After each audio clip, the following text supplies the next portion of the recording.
Hi friends, இன்றைக்கி நம்ம வீட்டில் மத்தியானம் என்ன சாப்பாடுன்னு பார்க்கலாம்.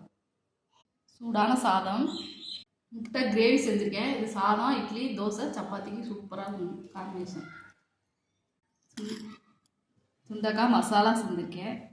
வீட்டில் பிஞ்சா காய்ச்சிருந்துச்சு, அதனால் செஞ்சேன். அரிசி வடகம் வீட்டிலே செஞ்சது.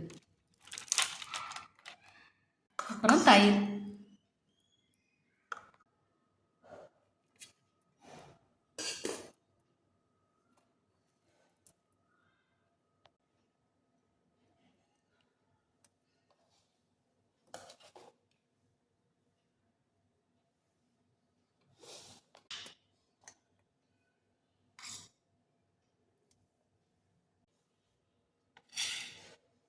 இன்றைக்கி நம்ம வீட்டில் லஞ்ச் தான் ஃப்ரெண்ட்ஸ். இந்த வீடியோ பிடிச்சா லைக் பண்ணுங்கள், ஷேர் பண்ணுங்கள், சப்ஸ்கிரைப் பண்ணுங்கள்.